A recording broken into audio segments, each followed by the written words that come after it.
All right, Nathan here. Want to say hi to everyone. We got Danny here, and I just wanted to get his perspective on the divisional round playoffs for this week. I obviously didn't do very well last week, so I think it would be nice to have a fresh perspective and see someone else's take on the games and why they think who's going to win and why. All right, Danny. So put you on the big screen here. So go ahead and tell me or tell us which games you like and your reasoning behind it. Okay, sounds good. What's up, everybody? I'm Danny, and these are some of my NFL plays. Looking at the matchup to start with Atlanta versus Philly. That Atlanta is 1-7 straight up in the last 8 games when playing on the road against Philly. So not only is Philly a home underdog and a number 1 seed, this is the first time the NFL has ever stood up a number 6 seed. So reading that and seeing how the public has been throwing so much money on Atlanta that the line had moved from 2.5 to 3 points, I think you can get Philly at a steal at 3, and if you hold off, you might be able to get them at 3.5. Really? So you think that might go to 3.5 a little bit later? I think so. So everyone's betting on Atlanta. I'm seeing right now close to 60%, and about the same for the under, which is at I don't know how you go to under when both these teams over 21 points a game. I mean, yeah, Philly's offense and a half points per game, and Atlanta averaged 22.29. So, I mean, just looking at that matchup alone is 50 points. Yeah, but I mean, obviously that's with Carson Wentz, right? 3 games that Foles played. Yeah. I mean, if you look at their overall records, 1 at home. Atlanta's 6-3 on the road. Shouts out that the number 1 seed is going to hold up true to its name. Their ATS record, Philly's 5-4, Atlanta's 4-5, which is very close. But again, they're winning in every category. I don't know if, let me see if I can put this on for you guys to see. Let me just flip my camera here. I want you to see something here. I don't know. Can you read that? Yeah, I could read it really well. As long as the camera's still. It actually came out pretty good for a second. Yeah. So anyway, I'll flip it back. But if you just look at that, that's some stats. I mean, in every category, Philly dominates in their head-to-head matchup. And that's pretty significant. And we can go to the next game. Yeah. Which is yeah, I did looks have like one the public question, is on. Sorry, I didn't mean to interrupt you, but one more question on the over-under. Like, do you think the weather could have anything to play in that 41.5 point over-under? Like, why it's so low? Definitely. I mean, I'm seeing it degrees at game time, and degrees closer to 8 o'clock. So, I mean, it's an earlier game. That's a 135 point. Because last week there was that crazy cold snap going to the East Coast. It was like negative 10 degrees and, snow and all this. So I don't know if that has anything to do with it or if it's just solely due to the fact that Atlanta's D came up big last week against the Rams and Philly's playing Nick Foles, who maybe doesn't have the same command of the offense. It looks like in this game there's going to be no precipitation. You got estimated 13-mile-per-hour winds, 26 to 35 degrees. So it will be cold, but again, it all favors Philly because Atlanta is an indoor playing team. Yeah, they're used to turf. It's going to be way different in Philly. That's true, and they get to play in warm weather in LA. Right. So I think this favors, again, more things that favor Philly here. 41 is way low. I mean, my lean is the over in this game. I mean, I could see at halftime even. I mean, you look at their passing yards, the 2 teams. I mean, they're going to be up over 500 yards just from their stats. Anyway. No, I hear you. I mean, that's what it sounds like.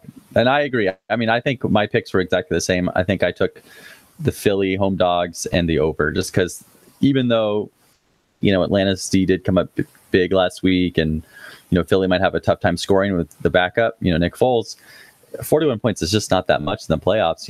It could be really close, go to overtime, get the over. So it's hard to say. Exactly. Then on the next game, we got New England and Tennessee. I'm looking at their matchups. I mean, their total score is similar.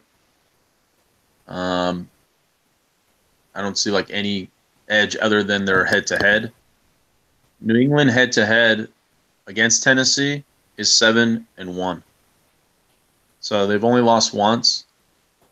The over is 10-6.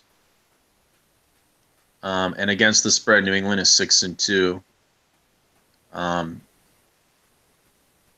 Tennessee is 1-5 against the spread in the last 6 games when playing in New England. And I mean, straight up, they're 0-5. So let me just see New England's stats here. Let's see, 9-1 against the spread in the last 10. And against... everything here is going towards the over. Over in 6 of the last 7 games when playing at home against Tennessee. Mm-hmm. Seems like the over is a strong play here. Mm-hmm. They got that sitting at 48.5. Yeah, and it looks like the line actually moved to the over. It started at 47, and now it's already at 48. So a lot of people are already taking the over. And some are at 48.5, like you said. Yeah, it looks like 60% are on the over. The points beat it to KC. But I would take New England here. You can't bet against them. I mean, that's the truth. Regardless of the points, you can't bet against those guys. I'm not saying they're going to win it all, but hell no if you're going to bet against them. You could get smoked. Yeah, no, well, my argument... Don't touch it. Yeah. Yeah, it's a lot of points. Well, my argument was that, Tennessee against... Kansas City does not have a good D. Tennessee couldn't do anything against Kansas City in the first half, right? When they were at full strength. It was 21-3 at the half. Tennessee was floundering. New England is much better than Kansas City, both on offense and defense. So, if they were up 21-3 in Kansas City, that'd be over. It could be like 28-3 in New England. I don't know. It's just but even they came back in that game. It's still everything had to go right for them. For that to happen. Tom Brady gets injured, Rob Gronkowski gets injured. Anything can happen. But assuming both teams are at full strength, it's just hard to bet. New England. I think the sports book wants you to take Tennessee here.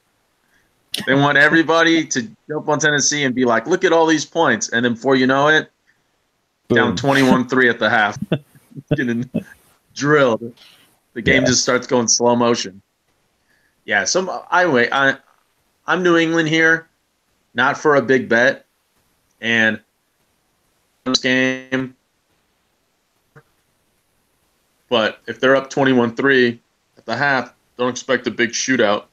Yeah, they might start running the ball. They might start running the ball. And that was my argument: is that I think New England's going to score a lot of points, but New England's defense is a lot better than Kansas City, so. I just figured New England was going to get up big early and then just run the ball in the second half, and the final score was going to be like 31-3 or 31-10 or something like that. Where they easily cover. The rest their starters for Pittsburgh in the following week, or Jacksonville, whoever it is.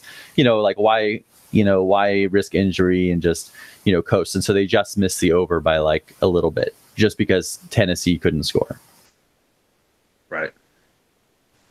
It looks like for the freezing game, it's going to be that Pittsburgh game. That game should be freezing. Looks like it's going to be some precipitation on the field, and it's going to be under 15 degrees. Mm-hmm. So that game is going to be absolutely freezing. So I wouldn't expect a lot of points in that game. Interesting. So, yeah, Antonio Brown is probable, so he's going to play, but I don't know if he's going to be at full strength after that really bad ankle injury or whatever he had. The warmest it's going to get that day is 16 degrees. Ouch. And that's how cold it's going to be that day. I don't see much. Joints are aching. It's not going to not going to keep them loose Yeah. in the temperatures. Looks like Pittsburgh has really bad stats other than home. I mean, they're 1-4 against the spread the last 5. They're 5-12 in the last 17 against Jacksonville. All the stats here are pointing towards Jacksonville, other than the stat here that shows Pittsburgh is 5-1 in the last 6 games at home. And let's see, in Jacksonville, I mean, they're 4-1 against Pittsburgh. The under 15 of the last 23.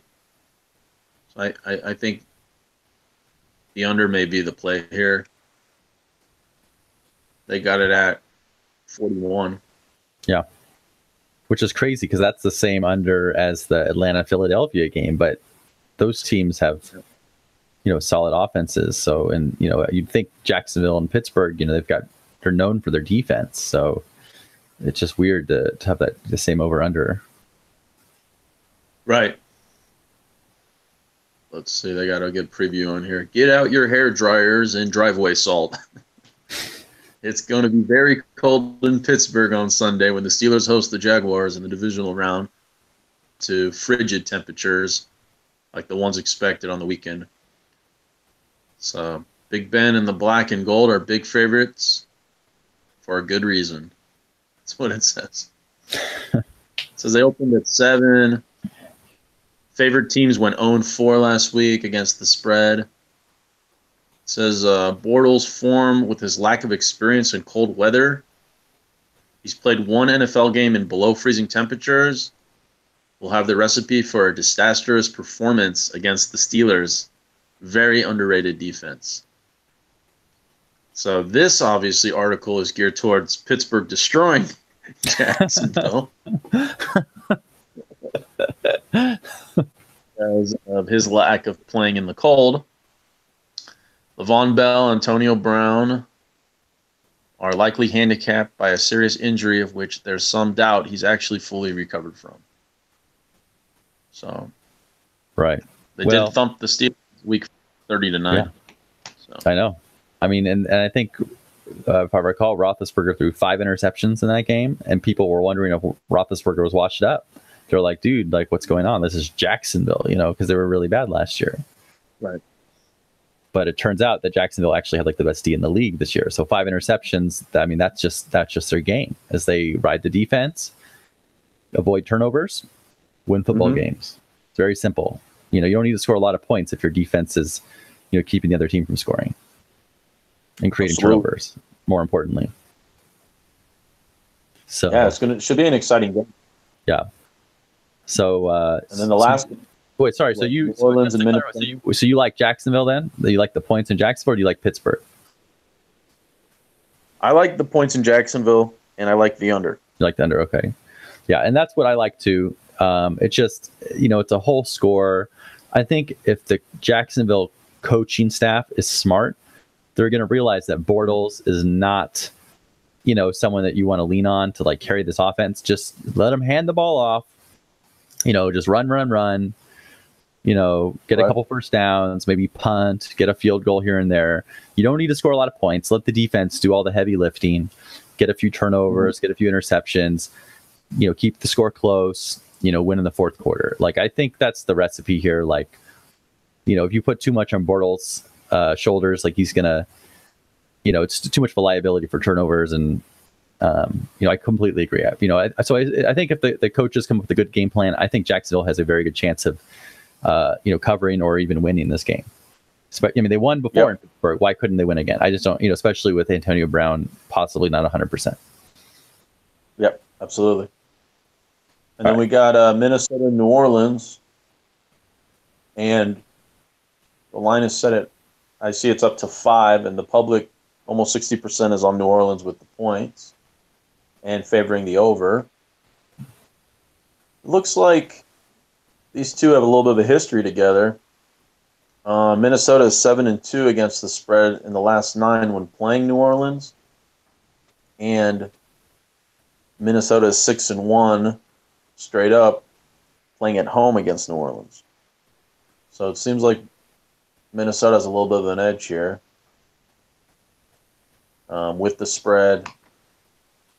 It looks like there's going to be rain. It's indoors, isn't it? Is it not indoors? I thought Minnesota plays indoors. Is that well? It's showing 72% precipitation and has some rain clouds, snow showers. Is what it says. Are they indoors now? The new stadium? Sure they're indoors. I'm pretty sure. I think it was indoors, and then the snow collapsed the stadium, and then they played at the University of Minnesota outdoors for like 2 seasons or something, and now they're playing. Okay. I think they're playing indoors again. So I don't think the weather is right here to make a difference. Indoor. It says it right here. There you go. Indoor. But indoor, you feel like that favors New Orleans. That's what they play. They play indoors. But I guess so do the Vikings. Right. It's nice and cozy. So this thing at 46.5, this thing could be a blowout. Yeah. So, Minnesota, I mean, my lean is Minnesota here, to be honest. Yeah. I think a number 1 seed is going to hold up. Yeah, I mean, they want to go to the Super Bowl and host their own Super Bowl here, Yeah, that would be crazy too. I think that would be crazy. Probably the first time ever. Yeah. So what's interesting here is that it looks like it opened at -3.5 for Minnesota. And when I was talking about this game a few days ago, it was -4, and now it's -5. Despite what you're saying is 60% of the public taking New Orleans. So that means that if it's moving the other way, when 60% are taking New Orleans, that means the few people that are taking them are betting big money to move that line up on Minnesota. Right. Go from 3.5 to 4 to 5. So big money is going on Minnesota for this game. I mean, I see the money line went from 205. It's all the way at 240 now. Yeah.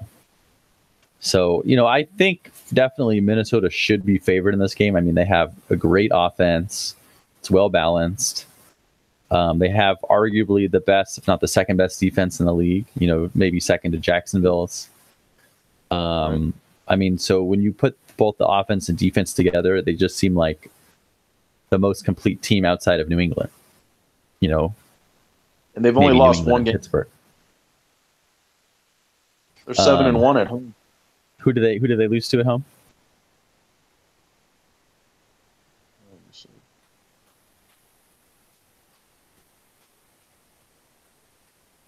I think it was the Lions, right? Yeah, I think they lost to the Lions in week 4. And they beat the Saints earlier this season by 10 to open the season. 29-19. So here's the thing. The Saints beat the Panthers twice, right? And they covered the spread both times. But to play them the third time, they didn't cover the spread. They only won by 5. It's the playoffs. Panthers scored some garbage time, late game heroic touchdowns there. I mean, clearly Minnesota is probably the more complete team. So they probably, it makes sense to be favored. But I mean, 5 points, that's almost a touchdown. I mean, do you think that that's too many points? Yeah, 2 field goals. And then 46.5 points for the over-under, probably go over, right? Indoor stadium, you've got 2 good offenses. Yeah. I would think so. So I think the real question in my mind is the quarterback. So it's Case Keenum, correct? Yeah. This guy who was a backup to Sam Bradford. Sam Bradford got injured, stepped in, and now he's like a superstar. So the real question is, can Case Keenum, take his team to the promised land? Is he the real deal? Under pressure, when the game comes to crunch time, and he's got to drive, down the field in the closing minutes to kick a winning field goal or touchdown or whatever. Is he going to be able to deliver, or is he going to crumble under pressure? I think he's going to rely on the defense. That's the bottom line. Well, yeah, if they get a big lead, then they can just rely on the defense, and he doesn't have to worry about it. And that's what I'm afraid of. Is I think if you look at the majority of games they've played this season, they haven't had to come from behind. They had a lead and they were just able to hold on to the lead. I don't think he actually had to to win the game. Like I don't think they were tied and like had to win it. I think it was more like they had a lead and he was able to just preserve it. Right. Except for the Rams game, then they did a little bit of a shootout with the Rams. You know, the Rams. Well, no, you're talking about the Saints, or you're talking about the Vikings. I recall a game when the Vikings played the Rams and they had kind of a shootout, and then Minnesota. Well, what happened was the Rams scored the first touchdown. Like Todd Gurley scored a touchdown. They struck first, so there was 7-0 Rams in the first quarter, like the opening drive or something, and then the Rams didn't score the rest of the game. Final score, I'm looking at right here, 24-7. They just shut down the Rams. I remember watching that game, and I was like, wow, Minnesota looks legit. Like they looked like they were, playing with playoff intensity on defense. I was like, this is some intense stuff. So, the over-under for that game was also 46.5. Anyway, my point is, Drew Brees is a Super Bowl winning quarterback. He's proven himself time and time again. And in this league, the NFL, it's a quarterback's league, right? Who wins the games? Tom Brady, Aaron Rodgers, Drew Brees, Peyton Manning, Brett Favre. You know what I'm saying? Like when it comes to crunch time, it's the quarterback that has to deliver, right? And it's the ones that can deliver that win. The ones that can't, they lose. Unless, in the rare exception, you've got a dominant defense, and then you can just ride that to victory. But that's pretty rare. It's like what the Tampa Bay Buccaneers, the Baltimore Ravens, back in the day. There's a few teams that were able to just rely on their defense. But for the most part, it comes down to quarterback play.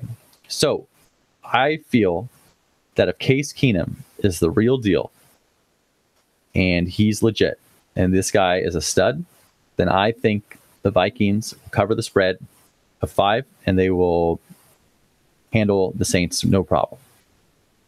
But if Case Keenum is put into a pressure situation and he can't deliver, or he's struggling a little bit, I think the Saints they cover or even win this game because they got Drew Brees. You can lean on Drew Brees. He's been there before. He's a champion. He knows what he's doing. And so this game will really tell a lot. And like I said, I'm a little bit worried because Case Keenum, he has not had to come from behind or even in close games to win very often. Like I can see right here, it's like you've got Chicago Bears. They won 20-17, so that was pretty close. And other than that, and I guess the Lions, they won 30-23, but I think that's because they were up big, and then the Lions came back and almost won it the second time they played it. Because I remember picking the Lions and missing on that. And then they beat the Falcons 14-9 in Atlanta. But I think they were up on the Falcons, and the Falcon they were just able to shut the Falcons down, so they weren't able to win. New Orleans 29-19. Sorry? They beat New Orleans 29-19. Yeah, in the opening week, exactly. Opening week. So, and I mean, if you look at that, we should look for the recap from that game. But that was also so the Vikings got a 3-touchdown performance. But that from was Sam Bradford. But you have to remember that was week 1. That was when the Saints had Adrian Peterson on their team, and Adrian Peterson was the number 2 running back. And so they had Alvin Kamara, the rookie. They didn't know how good he was yet. So they had Ingram, Peterson, Kamara. And so they're going like 2-to-1 carries for Ingram Peterson. Peterson wanted to play against his old team, but after 2 weeks and the Saints were 0-2 and Peterson was all discouraged. I mean, they were 0-2. They played against the Vikings and the Patriots. They were 0-2. And he's like, trade me. So he got traded to the Cardinals. And then it was great. Now Alvin Kamara got some playing time. And then Alvin Kamara was a stud. He's, arguably better than Ingram. So, it actually, so it kind of worked out for the Saints. They got to, Kamara stepped up and he was even better. So now that they got the 1-2 punch of Ingram Kamara versus Ingram Peterson, that was actually an upgrade for them. So if anything, the Saints are improved from that game due to just from the running back situation alone. and they have confidence because they started 0-2, but again, it was against the Vikings and the Patriots. I mean, come on, there's like two of the best teams in the league. Of course, they went 0-2, and they're all discouraged. Like, oh man, So anyway, I could see either side. My lean, I said it before. So it's for the Saints. It's for the points. All on the road team. Yeah. Just so you know. So, but the big money's on the Vikings. So, like I said, if it comes down to Case Keenum, if Case Keenum is the real deal, I think the Vikings cover the 5 points. If Case Keenum struggles, I got to go with the better quarterback, Drew Brees. Yeah, I'm going the other way. I got to fade the public this week. I think last week 0-4 against the spread. I think this week again. 3-1 against the spread. Yeah. All right. Do you like the over or the under? You like the defense to shut New Orleans down, or you think this is going to be a shootout? I think indoor games go over. I think it's going to be a shootout. I agree. Indoor games, it's going to be warm. Muscles going to be firing all cylinders. Snowing outside and touchdowns. Yeah, snowing outside, warm, hot cocoa on the inside. I agree. And they're not going to wait. I mean, they're going to be heaving this thing to the end zone. Yeah. I mean, you know how this style of play is. Oh, yeah. Easily, someone could be at 24-3. It's not over. No. Yeah, this game could be 10-10 in the fourth quarter, and then each team scores 2 touchdowns and goes to overtime. 20. Yeah. That's how it always is. You're like, oh, the team's going under, and then like all of a sudden, all the scoring in the fourth quarter, and just we're going to overtime, boys. That's it, man. One of the first NFL games to go into the deep 80s. All right. So I think we've covered the playoff games this week. Is there anything else you want to talk about, or anything else you like? I think we'll bring it back on another video. Let's give them something to digest. Yeah. All right. Cool. Well, appreciate your time, and thanks for giving us your insight on these picks. It's just nice to hear a different perspective. I think most of our picks ended up being similar, but I think that's because we both have good sound logic behind it. But so we'll see how it plays out. I'm excited. I can't wait. Looking forward to it, and then we can get it to the championship weekend. Oh yeah. This is gonna be an exciting week. There are a lot of really great games, great matchups. Pretty much every game looks exciting except for maybe Tennessee, New England. But you never know. Who knows? Tennessee, they got a pretty good defense. Maybe they frustrate New England for a few quarters, and before New England decides to pull out put on their big boy pants, show them how it's done. To get all the calls. They get all the calls. Yeah. All right, cool, Danny. All right, well, till next time, okay? All right, man. Peace out. All right, talk to you later. All right.